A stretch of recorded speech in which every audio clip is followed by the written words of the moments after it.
ఓం సమర్థ సద్గురు శ్రీ సాయినాథాయ నమః. శ్రీ సాయి లీలామృతం అధ్యాయం 5. సర్వజ్ఞుడు. శ్రీ సాయి పిచ్చి పకీరులా కనిపించినా వారి దివ్య లీలలెన్నో ఆకాశంలో నక్షత్రాలలా, సముద్ర తీరాన ఇసుక రేణువుల్లా, మనస్సులో పుట్టే ఆలోచనల్లా భక్తులకు అనుక్షణము అనుభవం అవుతూ వారి హృదయాలను పులకింపజేస్తుండేవి. అవి ఆయన ప్రయత్నాలతో ప్రదర్శించినవిగాక పువ్వులకు పరిమళంలా, ఆకాశంలోని సంధ్యారాగంలా ఎంతో సహజంగానూ సందర్భోచితంగానూ ఉండేవి.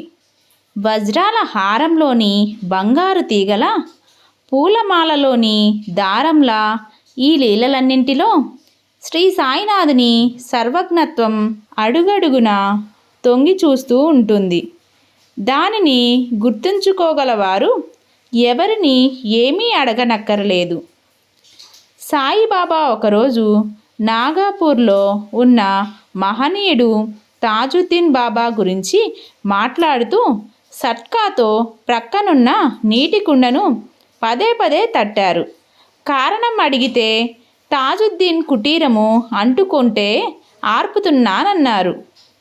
తరువాత అది యథార్థమని తెలిసింది. మరొక రోజు లెండీకి వెళ్ళే సమయమైన బాబా మసీదులో గోడ పక్కనే నేల మీద పడుకున్నారు. కారణం అడిగితే నా సోదరుడు గజానన్ మహారాజ్ పరమపదించారు అన్నారు. త్వరలోనే అది నిజమని తెలిసింది. నాటి శృంగేరి శంకరాచార్య స్వామి చేత సాక్షాత్తు దత్తాత్రేయ స్వరూపమని కీర్తించబడిన శ్రీ వాసుదేవానంద సరస్వతి స్వామి రాజమండ్రిలో విడిది చేశారు. నాందేడ్ నుండి పుండలీకరావు వారిని దర్శించాక తాను శ్రీ సాయిని కూడా దర్శిస్తుంటానని చెప్పాడు. ఆ స్వామి ఎంతో సంతోషించి, సన్యాసులమైన మేము ఎవరికి నమస్కరించము, కానీ శ్రీ సాయి విషయం వేరు. ఈ కొబ్బరికాయ మా తరపున వారికి సమర్పించు, ఈ తమ్ముణ్ణి ఎప్పుడూ ప్రేమగా గుర్తుంచుకోమని చెప్పు అని అతడికి ఒక కొబ్బరికాయ ఇచ్చారు.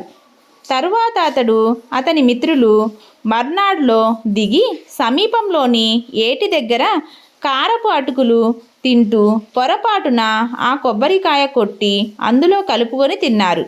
వాళ్ళందరూ షిరిడీ చేరగానే సాయి అతన్ని చూస్తూనే నా సోదరుడు పంపిన కొబ్బరికాయ ఏది అన్నారు.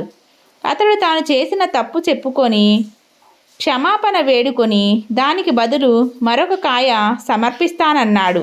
బాబా నా సోదరుడిచ్చిన కాయకు మరేదీ సాటి కాజాలదు.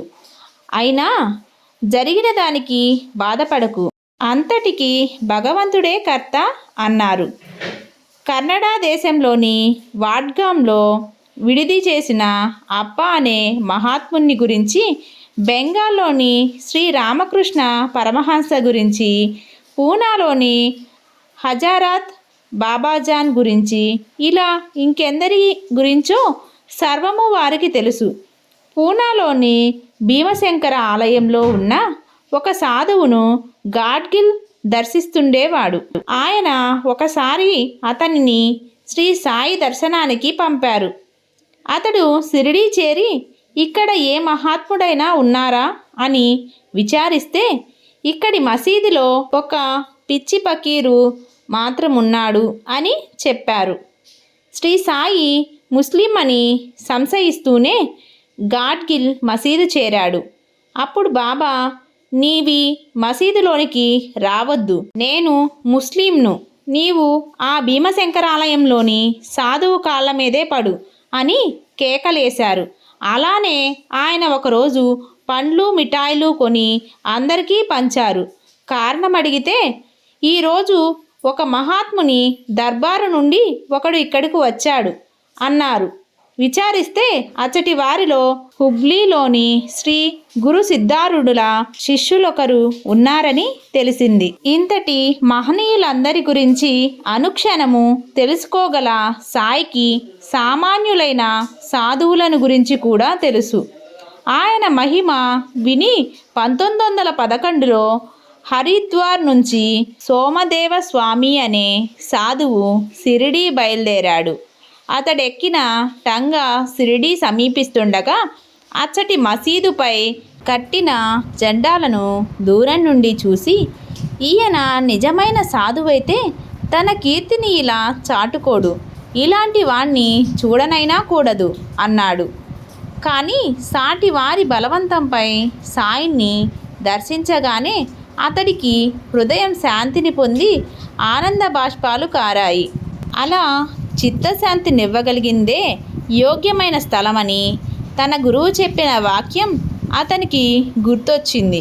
కానీ సాయి కోపంతో, జెండాలు ప్రదర్శించుకునే ఈ కపట సాధువును చూడనైనా కూడదు, తిరిగి నీ స్వస్థానానికి వెళ్ళిపో, ఈ మసీదులోనికి వచ్చావో జాగ్రత్త అని గర్జించారు.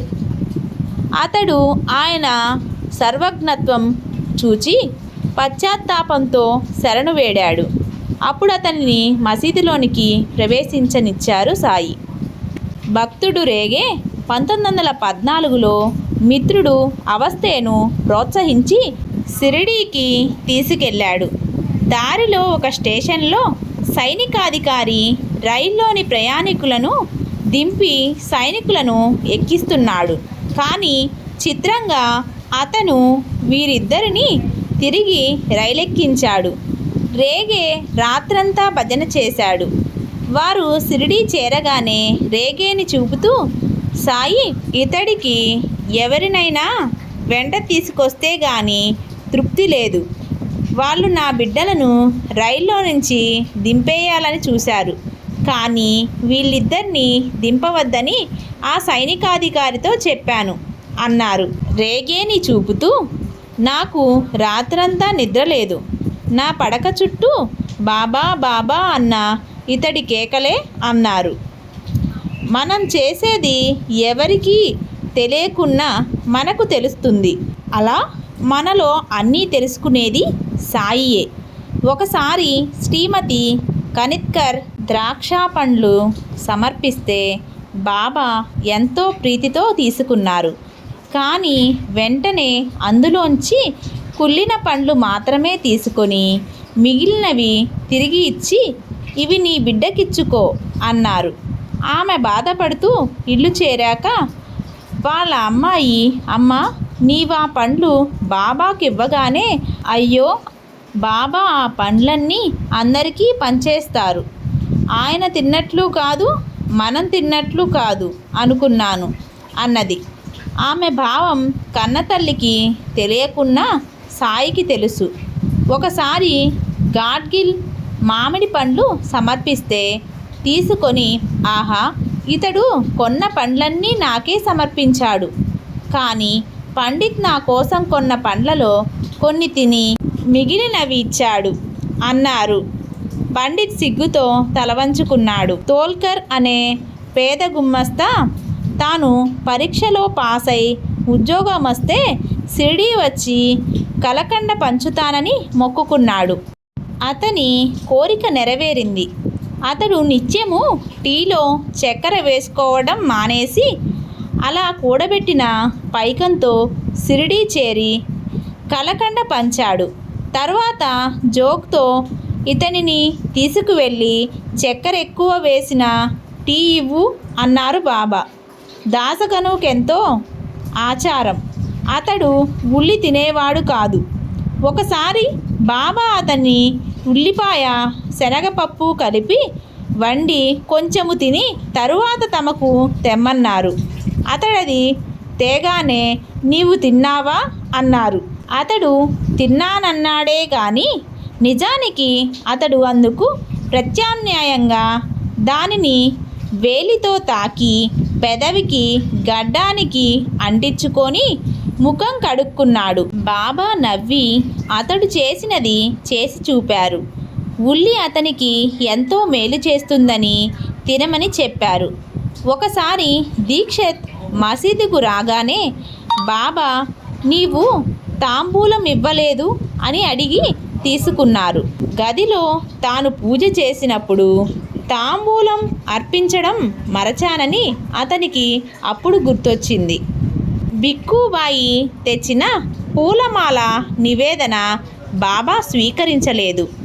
అవి స్వీకరించమని బ్రతిమాలిన భక్తులతో ఆయన, ఈమె గోదావరి వద్ద శోకంతో నన్ను నిందించింది, అలా తెచ్చినవి నాకొద్దు అన్నారు. ఆమె పంతంగా మాల వేయబోతే అది 3 ముక్కలై కింద పడింది. నిజమే, సాయి తన స్నేహితురాలైన రాధాకృష్ణ అయి ప్రాణం కాపాడలేదని ఆమె కోపోర్గంలోని గోదావరి వద్ద సాయిని నిందించింది. శోకించి తరువాత ఆ మాల నివేదన తీసుకొని షిరిడీ వచ్చింది. అలానే ఒక లాయరు వచ్చి నమస్కరించగానే సాయి కొందరెంత దొంగలో పాదాల మీద పడి దక్షిణ సమర్పిస్తారు, వీపు వెనుక వాళ్ళే విమర్శిస్తారు అన్నారు. పండరీపురంలో ఒక పెద్ద మనిషి తన జబ్బు తగ్గించమని సాయిని ఆశ్రయించడం మూఢనమ్మకమని విమర్శించాడా లాయరు. సదాశివ్కు ఉదయం 9 గంటలకే భోజనం చేయడం అలవాటు కనుక ఆ రోజు 11 గంటలు కావడంతో అతనికెంతో ఆకలిగా ఉంది. కానీ అతడు బిడియంతో మసీదులోనే కూర్చుండిపోయాడు. ఇంతలో ఒక భక్తుడొచ్చి బాబాకు పాలకోవా సమర్పించాడు. సాయి దానిని ఆత్రంగా అందుకొని సదాశివ్కు ఒక బిళ్ళ విసిరారు. అతడు దానిని ప్రసాదంగా ఇంటికి తీసుకొని వెళ్ళాలనుకున్నాడు. అది నీకు ఇచ్చింది చేతిలో పట్టుకోవడానికి కాదు అన్నారు బాబా. అది తిన్నాక అతనికి మరో బిళ్ళ విసిరారు. అతడది ఇంటికి ప్రసాదంగా ఉంచుకోగానే మరలా సాయి అలానే అన్నారు. అది కూడా తినగానే అతని ఆకలి తీరింది. ఒకసారి హరిబాహు తన తల్లికి చెప్పకుండా రామేశ్వరం బయలుదేరి దారిలో షిరిడీ వచ్చాడు. సాయి అతని వద్దనున్న డబ్బంతా దక్షిణగా తీసుకొని, ఇంటికి వెళ్ళు, రామేశ్వరం నీ కోసం వస్తుంది, నీవు వెళ్ళకుంటే మరణిస్తుంది అన్నారు. అతడిల్లు చేరేసరికే అతని తల్లి నిరాహారి అయి, బాబా నీవు మహాత్ముడివైతే నా బిడ్డ తిరిగి రావాలి అని రోజూ ప్రార్థిస్తున్నదని తెలిసింది. తల్లి రామేశ్వరం అంతా పవిత్రమైనదని బాబా భావం. సాటే షిరిడీలో తాను కొన్న స్థలం చూడడానికి తన భార్యను బయలుదేరమన్నాడు. ఇంతలో అతని మామగారు ఆడపిల్ల స్థలం చూడడమేమిటని అడ్డు చెప్పడంతో ఆమె రానన్నది. తన మాట కాదన్నదన్న కోపంతో ఆమెను కొట్టడానికి కొరడా తీసుకున్నాడు సాటే. ఆ క్షణమే అతనికి మసీదుకు రమ్మని బాబా కబురు పంపారు. అతడు వెళ్ళగానే ఆయన, ఏమిటి నీ గోల, అమ్మాయి స్థలం చూడకపోతేనేమి అని మందలించారు. తన ఇంట జరిగే ప్రతిదీ ఆయనకు తెలుస్తుందని సాటే గుర్తించాడు. అలానే ఒకసారి శ్రీమతి ప్రధాన్ ఆయనకు పాదపూజ చేస్తుండగా, నీవు వెంటనే ఇంటికి వెళ్ళు అన్నారు బాబా. ఆమె వెళ్ళేసరికే పాప గుక్కపట్టి వేడుస్తుంది. ఆమె పాపను సముదాయించి మరలా మసీదుకు వెళ్ళింది. ఇప్పుడు పూజ పూర్తి చేసుకో అన్నారు సాయి. నుల్కర్ మొదటిసారి షిరిడీకి వెళుతూ దక్షిణగా 20 రూపాయలు బాబాకు సమర్పించాలనుకున్నాడు. సాయిని దర్శించి ఆయన కళ్ళల్లోకి చూస్తూనే, ఇంతటి మహాత్ముని దర్శించుకోగలగడం మహాభాగ్యం అనుకున్నాడు. బాబా వెంటనే దక్షిణ కోరారు. అతడొక బంగారు నాణెం ఇచ్చాడు. సాయి దానిని తిరస్కరిస్తూ, దీని విలువెంత అన్నారు.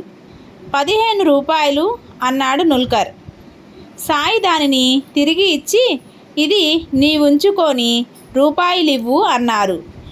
అతడిచ్చిన 15 రూపాయలు తీసుకొని, నాకు 10 రూపాయలే ముట్టాయి, ఇంకా 5 రూపాయలు ఇవ్వు అన్నారు. అతడిచ్చాడు. ఆ విధంగా అతడివ్వదలిచిన 20 రూపాయలు తీసుకున్నారు బాబా. అలానే శ్రీమతి బాపత్ 4 అణాలు ఇచ్చినప్పుడు ఆయన నవ్వుతూ, మిగిలిన 4 అణాలు ఇవ్వక ఈ పేద బ్రాహ్మణుణ్ణెందుకు మోసగిస్తావు అన్నారు. ఆమె సిగ్గుపడి మరో 4 అణాలు ఇచ్చింది. కారణం, మొదట ఆమె 8 అణాలు ఇవ్వదలిచిందట. ఒక భక్తుడు బాబాకు దక్షిణగా శ్యామ పేరిట 2 రూపాయలు మనీ ఆర్డరు పంపాడు. అది చేరినప్పుడు బాబా భిక్షకు వెళ్ళారు. ఆయన సర్వజ్ఞతను పరీక్షించదలచి శ్యామ ఆ కాసులు మసీదు ముంగిట పాతిపెట్టాడు. ఆయన వాటి విషయమై ఏమీ అనలేదు. 6 మాసాల తరువాత శ్యామ ఇంట దొంగల పడి సర్వం దోచుకుపోయారు. అతడు బాబాతో మొరపెట్టుకుంటే ఆయన నవ్వుతూ, నీ ఇంట దొంగలు పడితే చెప్పుకోవడానికి నేనైనా ఉన్నాను. నావి 2 రూపాయలు పోయి 6 మాసాలయ్యింది. నేనెవరికి చెప్పుకోను అన్నారు. అంత చిన్న తప్పుకు ఇంత పెద్ద శిక్ష అన్నారు శ్యామ. నీలాంటి ఉద్యోగికి అదెంతో, నాలాంటి పకీరుకు 2 రూపాయలు అంతే అన్నారు సాయి. కర్మసూత్రం ఎంత సూక్ష్మమో. అందరినీ దక్షిణ అడిగిన బాబా కొలంబేను మాత్రం అడగలేదు. తాను త్రాగుడు మానినందుకు సాయి తననలా గౌరవించాడని అతడు గొప్పలు చెబుతున్నాడు. సాయి వెంటనే అతనిని పిలిచి 2 రూపాయలు అడిగి తీసుకొన్నారు. గర్వం కూడా దోషమే. మరొక భక్తుడు సాయి దక్షిణ కోరితే లేదని చెప్పవచ్చని తన దగ్గరున్న డబ్బు కొలంబే వద్ద దాచాడు. వారిద్దరూ మసీదు చేరగానే సాయి అతన్ని కొలంబేను చూపి అతని వద్ద తీసుకొని 2 రూపాయలు దక్షిణివ్వు అని చెప్పి తీసుకున్నారు. దాసగను షిరిడీ వెళ్తుంటే కోపర్గంలో స్టేషన్ మాస్టారు సాయిని పిచ్చి పకీరని నిందించాడు. బాబాను స్వయంగా చూసి మాట్లాడమని చెప్పి దాసగను అతనిని షిరిడీ తీసుకొచ్చాడు. సాయి మసీదులోని కుండలన్నీ బోర్లిస్తున్నారు. కారణం అడిగిన స్టేషన్ మాస్టారుతో, నా దగ్గరకు వచ్చే కుండలన్నీ తలక్రిందులుగానే వస్తున్నాయి అన్నారు. అందమైన అవిశ్వాసాలతో వచ్చే వారి హృదయాలు బోర్లించిన కుండలు. వాటిని జ్ఞానంతో నింపడం సాధ్యం కాదు. విశ్వాసంతో కానీ లేక కనీసం జిజ్ఞాసతో కానీ వచ్చేవారి హృదయాలు సరి అయిన కుండలు. వాటిని నింపవచ్చు. కానీ చిత్రం, ఆ మాటలతో సాయి అతని హృదయం అనే కుండను సరిచేశారు, విశ్వాసంతో నింపారు. ఒకడు సాయి నిష్కారణంగా కోపించడం చూసి ఆయన పిచ్చివాడని తలచి తానిచ్చిన దక్షిణనంతా తిరిగి తీసుకోవాలనుకున్నాడు. కానీ బాబా అతడు అడగకముందే అతని భార్యకు పైకమిచ్చి, ఇంతవరకు మీరిచ్చిన దక్షిణ నాకొద్దు, తీసుకో అన్నారు. ఇంతవరకు ఎక్కడెక్కడో ఉన్న మానవుల యొక్క పరిస్థితులు, హృదయగత భావాలు బాబాకు అనుక్షణము తెరచి ఉన్న పుటాలులాగా ఎలా తెలుస్తుండేవో గమనించాము. ఎప్పుడెక్కడ ఏ భక్తులు ఆపదలో ఉన్నారో, వారికేమి జరుగుతున్నదో ఆయనకు తెలుసు. వాళ్లకు శ్రేయస్కరమైతే అట్టి ఆపదలను నివారిస్తుండేవారు. ఎప్పుడైనా బాబా తమ చేతులు శంఖంలాగా కలిపి ఊదితే అది ఏ భక్తుని మరణమో సూచించేది. ఒకరోజు ఆయన అలానే చేసి, నాన్న చావనున్నాడు, కానీ నేను చావనిస్తానా అన్నారు. నాటికి 8వ రోజున నానా చందోద్కర్ షిరిడీకి వచ్చాడు. సరిగ్గా బాబా అలా అన్నప్పుడే తానెక్కిన గుర్రపు బండి తలక్రిందులై అతడు గుర్రం కాళ్ళ వద్ద పడ్డాడు. అయినా అతనికి ఎట్టి ప్రమాదము జరగలేదని చెప్పాడు. ఒకసారి ఆయన తమకు కడుపు నొప్పిగా ఉందని చెప్పి ఒక గుడ్డ పొట్టకు చుట్టించుకొని భక్తులను కొసలు పట్టుకొని ఇంకా ఇంకా గట్టిగా లాగమని చెప్పి చివరికి బాధ తగ్గిందన్నారు. అదే సమయంలో నిమ్గావ్లో ఒక భక్తురాలు ప్రసవ వేదన పడి ఆయన నొప్పి తగ్గిందన్న సమయంలోనే ప్రసవించిందని తరువాత తెలిసింది. భక్తుల బాధలు కూడా ఆయనవే. ఒకరోజు ఆయన ప్రధాన్తో, నా శరీరంలోని ఈ పక్క అంతా నొప్పిగా ఉంది, 4 రోజుల్లో తగ్గుతుందిలే అన్నారు. వారం తరువాత గాని అతని ఇంటికి పోనివ్వలేదు. అతడు ఇల్లు చేరాక తెలిసింది. సరిగ్గా బాబా అలా అన్న సమయంలోనే బొంబాయిలో అతని తల్లికి పక్షవాతం వచ్చింది. ప్రధాన్ షిరిడీలో ఉన్నంత వరకు ఆమెకెట్టి ప్రమాదము జరగదని, అవసరమైతే అతనిని సాయియే పంపగలరని నానా చందోద్కర్ ఆ ఇంటి వారికి ధైర్యం చెప్పారు.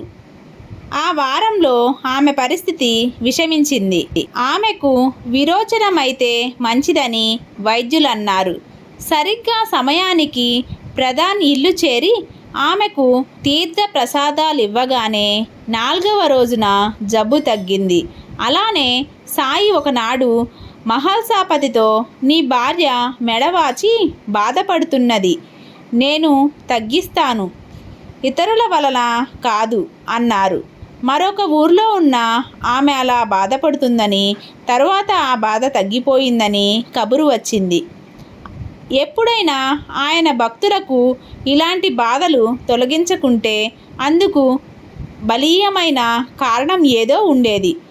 మోహిలే అను భక్తుడు తన కుమార్తెను షిరిడీకు తీసుకొచ్చాడు. ఆ పాపకు పై పెదవి చీలి ఉన్నది. సాయి, నేను ఈ బిడ్డను బాగు చేయగలను, కానీ దేవకోటికి చెందిన ఈ పాప త్వరలో మరణిస్తుంది అన్నారు. అలానే జరిగింది.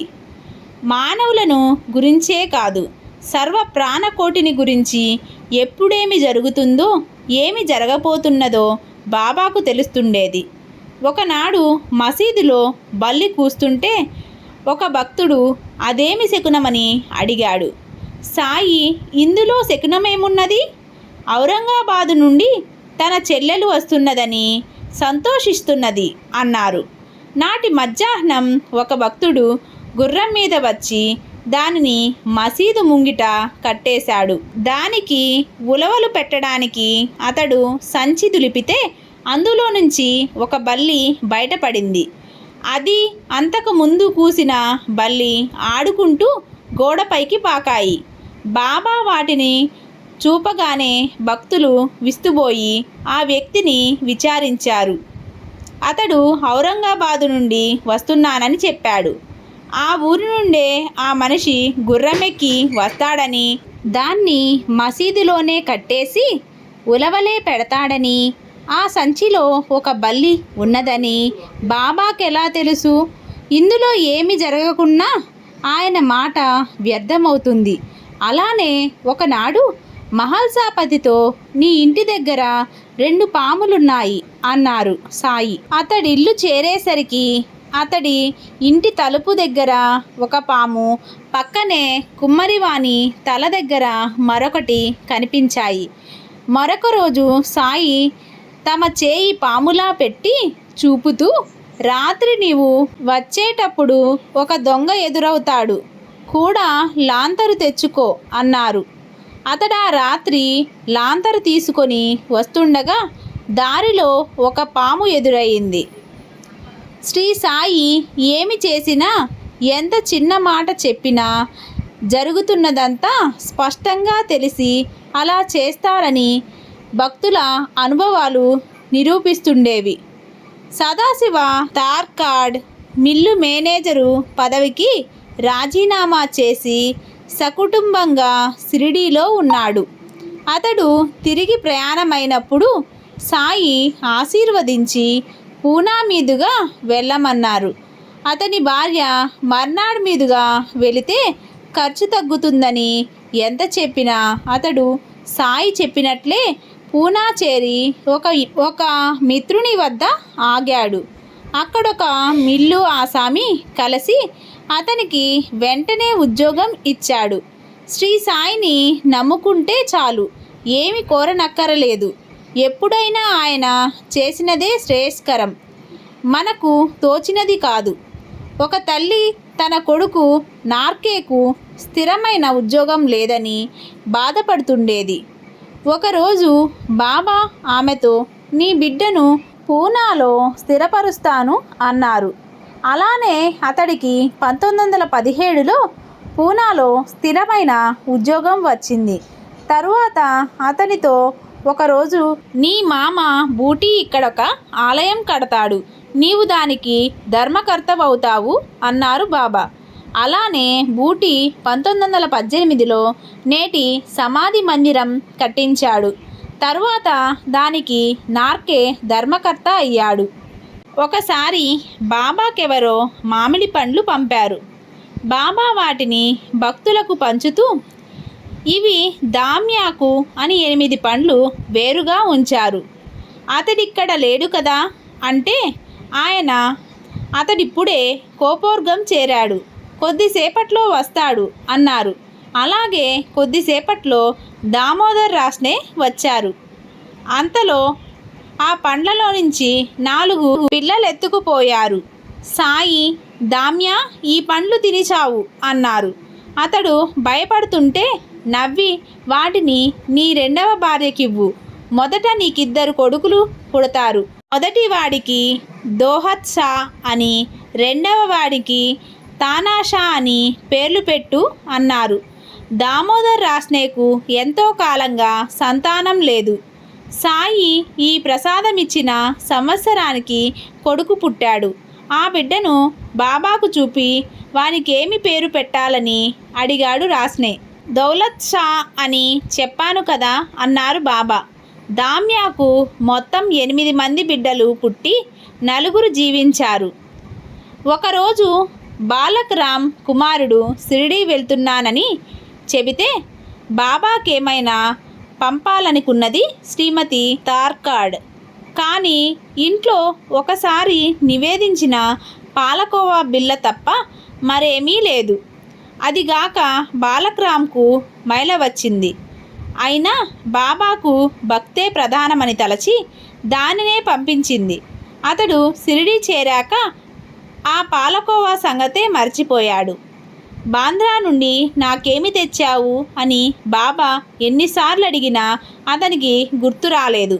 చివరకు ఆయన ఆ తల్లి నాకు మిఠాయి పంపలేదా అన్నారు. అతడికి గుర్తొచ్చి వెంటనే పాలకోవా బిళ్ళ తెచ్చి సమర్పించాడు. బాబా దానినెంతో ప్రీతిగా ఆరగించారు. మన హృదయంలో శోకం లేకుంటే మైల సోకిన బాబా పూజ ఆపనక్కరలేదు. ఒకసారి నానా చందోద్కరు ఒక కీర్తనాకారుడు షిరిడీ నుండి బయలుదేరుతుంటే బాబా వాళ్ళను భోజనం చేసి వెళ్ళమన్నారు. ఆ కీర్తనాకారుడు తొందరపడి భోజనం చేయకుండానే బయలుదేరాడు. నానా మాత్రం బాబా చెప్పినట్లే భోజనం చేసి బయలుదేరాడు. అతడు స్టేషన్ చేరే వరకు రైలు రానే లేదు. కీర్తనాకారుడు ఆకలితో మాడవలసి వచ్చింది. ఆ రోజు రైలు ఎంత ఆలస్యమైందని బాబాకు తెలుసు. అలానే ఉదయం 8 గంటలకు బొంబాయి చేరాలని సంబారే బయలుదేరాడు. బాబా అతనికి ఉది ఇచ్చి మధ్యాహ్నానికి చేరతావు పో అన్నారు. రైలు 4 గంటల 30 నిమిషాలు ఆలస్యమై అతడు మధ్యాహ్నానికే చేరాడు. నార్కర్ 1915లో ఒక రోజున సెలవు కోరినప్పుడు బాబా రైలు అందుతుంది వెళ్ళు అన్నారు. అతడు కోపోర్గం వద్ద నది ఒడ్డు చేరేసరికే చీకటి పడింది. నది వరదల వలన అప్పుడు పడవ నడపడం లేదు. బాబా మాట వ్యర్థమెలా అయ్యిందా అనుకుంటుండగా ఒక మమల్తాదారు అక్కడికొచ్చాడు. అతడి కోసం ప్రత్యేకంగా వచ్చిన పడవలో నార్కార్ కూడా నది దాటి రైలందుకున్నాడు. కాకా మహాజని షిరిడీలో ఒక వారముండాలని వచ్చాడు. అతన్ని చూస్తూనే బాబా నీవింటికి ఎప్పుడు వెళ్తావు అన్నారు. మీరు చెప్పినప్పుడు అన్నాడు కాకా. అయితే రేపే వెళ్ళు అన్నారు సాయి. అతడ మర్నాడు బొంబాయి చేరేసరికే ఆఫీసులో పై అధికారికి జబ్బు చేసి ఆ రోజు కాకా తప్పక ఆఫీసుకు పోవలసి ఉన్నది. ధూమల్ అనుభవం ఇంకొకలా ఉన్నది. అతడు మరురోజు నీఫాడ్లో కోర్టుకు హాజరు కావాల్సి ఉన్నది. అతడు దారిలో బాబాను దర్శిస్తే ఆయన అతడిని వారం రోజులు నిలిపివేశారు. తరువాత అతడు నీఫాడ్ చేరేసరికి జడ్జికి జబ్బు చేయడం వలన విచారణ ఆ రోజుకు వాయిదా పడిందని తెలిసింది. జోగు వద్ద ఒక వ్యక్తి 1400 అప్పు తీసుకొని నోటు గడువు దాటిపోతున్నా అప్పు తీర్చలేదు. ఒకరోజు జోగ్ అతని వద్దకని బయలుదేరుతుంటే బాబా నవ్వి, నీ డబ్బెక్కడికి పోదు, ప్రశాంతంగా కూర్చో, అదే వస్తుంది అన్నారు. జోగ్ కోపంతో, నేను వెళ్తేనే ఇవ్వనివాడు దావా వేయకుంటే ఎలా ఇస్తాడు? అది రాకుంటే నేనిక్కడ ఎలా బ్రతకాలి? మీ సేవ ఎలా చెయ్యాలి అన్నాడు. బాబా సెలవియ్యకపోయేసరికి అతడు ఆశ వదులుకున్నాడు. నోటు గడువు తీరిపోయింది. కానీ తరువాత ఆ వ్యక్తి వచ్చి 1400 రూపాయలు ఇవ్వబోయాడు. కానీ జోగ్ వడ్డీ కూడా ఇస్తే కానీ ఆ పైకం ముట్టనని పట్టుబట్టాడు. కానీ వడ్డీ లేకుండానే తీసుకోమని సాయి చెప్పినందువలన అతడు ఆ పైకం తీసుకొని ఆయనకే అర్పించాడు. సాయి కొద్ది మాత్రమే తీసుకొని మిగిలినది అతనికే ఇచ్చారు. వేరు గతి లేకుంటే తప్ప వడ్డీ తీసుకోవడం మహాపాపమని, ఆచరించిన ధర్మమంతా వ్యర్థమైపోతుందని ఋషులు చెప్పారు. మన మనఃప్రవృత్తిని బట్టే బాబా లీలలు అనుభవమవుతాయి. బాబాపై ఎట్టి విశ్వాసం లేకుండా ఆయనను పరీక్ష చేయడానికి వచ్చిన హరికానోబా తన కొత్త చెప్పులు మసీదు ముందు విడిచి అవి కనిపించేలా లోపల కూర్చున్నాడు. దురభిమానంతో అతడు సాయి చెంత కూడా తన తలపైనున్న జరీ తలపాగాను తీయలేదు. అతడు బయటకు వచ్చేసరికి చెప్పులు లేవు. అతడు భోజనం చేసి విచారంగా బసకు చేరాక ఒక పిల్లవాడు ఆ చెప్పుల జత తన కర్రకు తగిలించుకొని, హరికా బేటా, జరీకా బేటా, హరి అనేవాడి కొడుకు, జరీ తలపాగా కలవాడు ఎవరు అని కేకలు వేస్తున్నాడు. అతన్ని పిలిచి విచారించగా సాయి అతనిక చెప్పులిచ్చి ఆ విధంగా విచారించి వాటిని ఆసామికివ్వమని చెప్పారని తెలిసింది. సాయికి తన పుట్టుపూర్వోత్తరాలు కూడా తెలుసని కానోబా గుర్తించాడు. అంతటి మహనీయుని ఎప్పుడు గుర్తుంచుకోవడానికి ఆయన పటం దగ్గర ఉంచుకోవడం సమంజసమే. కానీ అది మాత్రమే చాలదు. ఒకరోజు కొందరు యువకులు బాబాను ఫోటో తీసుకుందామని శ్యామను అడిగారు.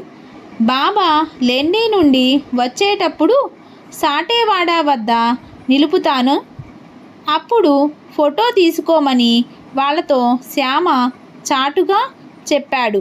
తరువాత లెండి నుండి తిరిగి వస్తూ బాబా, శ్యామ, ఏమిటి గోల? ఫోటో తీయవద్దని పిల్లలకు చెప్పు, అడ్డుగోడ కూలదోస్తే అదే చాలు అని గబగబా వెళ్ళిపోయారు. ఆ యువకులు ఏ మధ్యవర్తిని ఆశ్రయించక బాబానే ఆశ్రయిస్తే పని జరిగేదేమో. రాగద్వేషాలు విడచి అందరిలోనూ బాబా ఉన్నారని గుర్తుంచుకోవడమే అడ్డుగోడలు తొలగిపోవడం అంటే. మరొక రోజున తమను దర్శించడానికి వచ్చిన ఒక భక్తుణ్ణి అడిగి మరీ ఫోటో తీసుకోమన్నారు బాబా. అందరూ ఆశ్చర్యపోతుంటే అతడిలా చెప్పాడు, నేను షిరిడీ వస్తుంటే ఎలాగైనా సాయిని ఫోటో తీయమని నా మిత్రుడు జోషి కెమెరా ఇచ్చాడు. ఓం సమర్థ సద్గురు శ్రీ సాయినాథాయ నమః. సాయి లీలామృతం 5వ అధ్యాయం సంపూర్ణం.